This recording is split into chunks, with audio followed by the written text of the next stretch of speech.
Nous sommes entre la place Vendôme et l'Opéra, dans un quartier un peu particulier, un écrin pour la haute joaillerie française. Dans les plus illustres maisons, on dessine et on fabrique des bijoux d'exception. C'est une famille d'origine italienne, les Mellerio, qui s'installe ici la première en 1815. Dans son atelier, joailliers, sertisseurs, orfèvres et polisseurs créent des parures uniques. Pour des raisons de sécurité, les petites mains doivent rester anonymes. Comme Joseph, qui façonne le support articulé d'un futur bracelet. Toute la partie métal va être empierrée, ça veut dire qu'on va préparer les emplacements des pierres pour mettre des diamants dessus. Ça peut aller d'une vingtaine d'heures pour une bague jusqu'à 100, 200 heures quand c'est des bijoux un peu plus complexes. Pour avoir vraiment un même style, une même patte, on préfère que ce soit un seul joaillier qui fasse le bijou de A à Z. C'est ce qu'on appelle avoir une seule main sur le bijou. Une fois achevés, les bijoux passent dans les mains précises de Reine, la polisseuse. C'est un collier cravate qui est serti de saphir rose, diamant, saphir bleu, tout le long. Moi, je regarde toujours d'abord en dessous. Moi. Mon travail, c'est ça, c'est de voir le dessous. Parce que tout ça, il faut que ce soit bien plat. Respecter les arrondis. Les plats, c'est très important. Puis le travail est peaufiné avec le calamus, la tige d'une plume d'oie. Ça, c'est le top du top. Vous verrez ça nulle part ailleurs. C'est à l'ancienne, ça.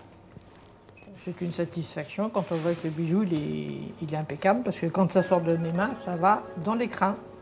Et ça s'est présenté au client. Avant de quitter l'atelier, chaque bijou est inspecté par le directeur de la maison, Gilles Aumont. Et avant d'être exposé, Enfin, on va juste voir comment ça tombe. chaque pièce est essayée. Ah là, il est très beau, il est très réussi, il peut partir au magasin directement et être présenté aux clientes dès aujourd'hui. Dans les réserves, on veille sur les parures les plus anciennes et sur les livres de comptes du plus vieux joaillier de France. Au XIXe siècle, tous les grands d'Europe se pressent chez les Mellerio.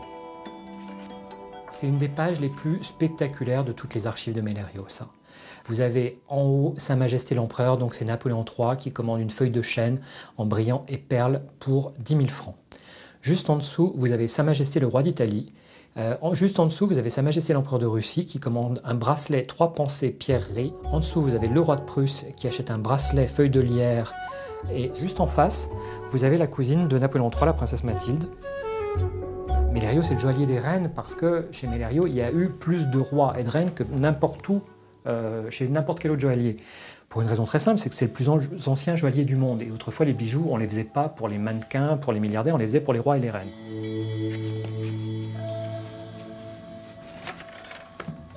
Ce petit coffret protège les bijoux les plus légendaires. Alors là, on est vraiment avec le trésor de la maison Mellerio. C'est vraiment la pièce la plus importante de l'histoire de cette maison. Je vais essayer de la prendre avec le plus de précautions possible parce que c'est un bijou qui est fragile, qui est ancien, puisque c'est le bracelet de Marie-Antoinette.